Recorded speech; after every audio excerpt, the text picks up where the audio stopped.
USA! USA! Thank you very much. Thank you very, very much. Wow. We love you! Thank you, Kid Rock, sometimes referred to as Bob. And thank you, Lee, right from the beginning. Thank you very much. What a topic. What a beautiful friends, delegates, and fellow citizens, I stand before you this evening with a message of confidence, strength, and hope. 4 months from now, we will have an incredible victory, and we will be Yes! the greatest years in the history of our country. Together we will launch a new era of safety, prosperity, and freedom for citizens of every race, religion, color, and creed. The discord and division in our society must be healed. We must heal it quickly. As Americans, we are bound together by a single fate and a shared destiny. We rise together or we fall apart. I am running to be president for all of America, not half of America. Yes!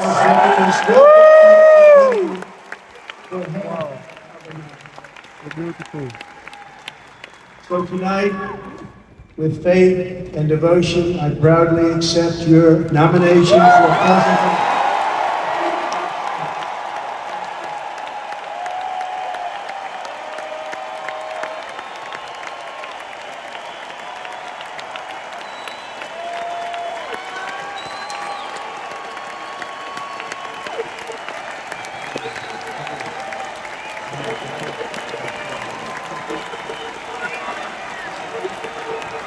Thank you very much.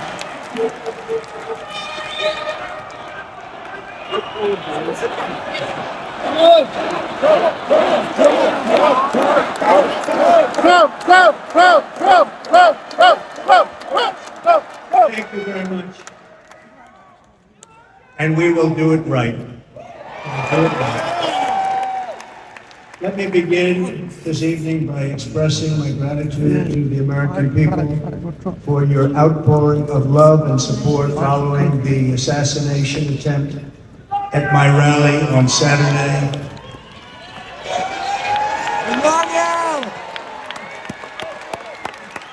As you already know, the assassin's bullet came within a quarter of an inch of taking my life.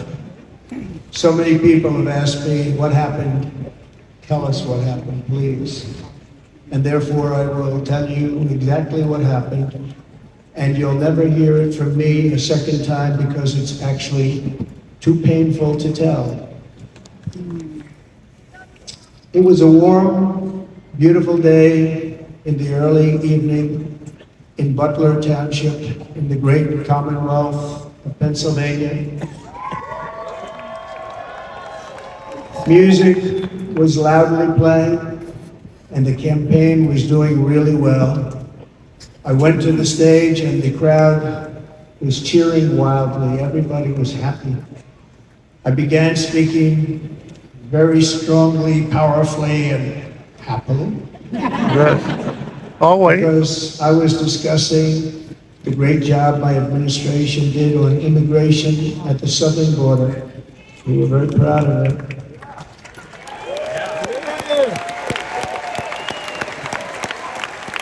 Behind me and to the right was a large screen that was displaying a chart of border crossings under my leadership. The numbers were absolutely amazing.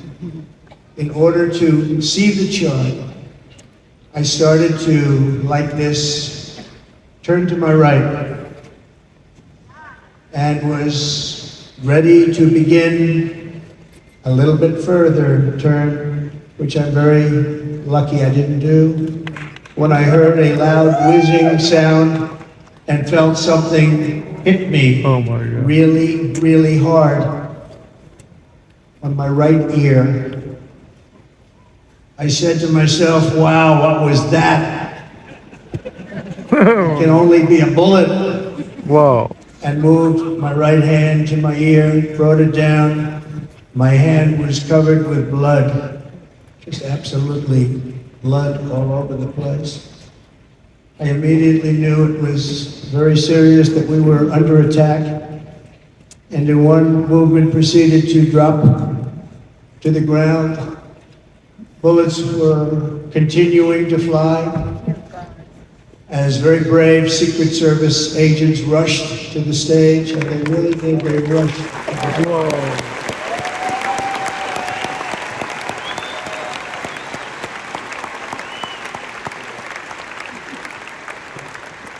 These are great people, at great risk, I will tell you, and pounced on top of me so that I would be protected. There was blood pouring everywhere, and yet, in a certain way, I felt very safe because I had God on my side. Yes! Woo! God protect you!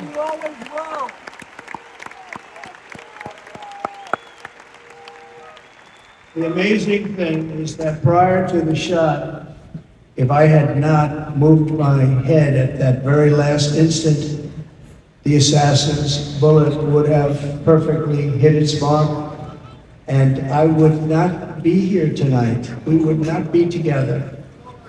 The most incredible aspect of what took place on that terrible evening in the fading sun was actually seen later. In almost all cases, as you probably know, and when even a single bullet is fired, just a single bullet, and we had many bullets that were being fired, crowds run for the exits or stampede, but not in this case. Very unusual.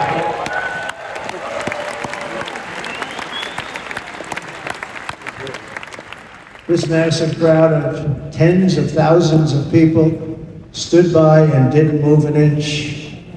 In fact, many of them bravely, but automatically stood up looking for where the sniper would be. They knew immediately it was a sniper. And then began pointing at him. You can see that if you look at the group behind me. That was just a small group compared to what was in front. Nobody ran, and by not stampeding, many lives were saved. But that isn't the reason that they didn't move. The reason is that they knew I was in very serious trouble. They saw it. They saw me go down. They saw the blood and thought, actually most did, that I was dead. They knew it was a shot to the head. They saw the blood. And there's an interesting statistic. The ears are the bloodiest part. If something happens with the ears, they bleed more than any other part of their body. For whatever reason, the doctors told me that, and I said, why is there so much blood? He said, it's the ears, they bleed more. So we learned something, but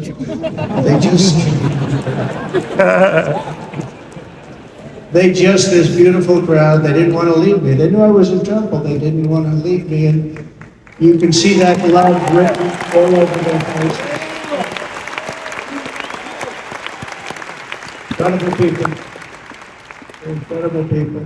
Bullets were flying over us, yet I felt serene. But now the Secret Service agents were putting themselves in peril. They were in very dangerous territory. Bullets were flying right over them, missing them by a very small amount of inches. And then it all stopped. Our Secret Service sniper, from a much greater distance and with only one bullet used, took the assassin's life.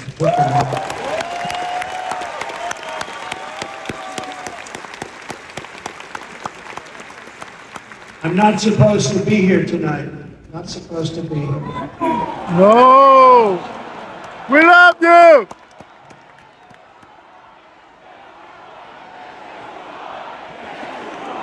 Yes, you are!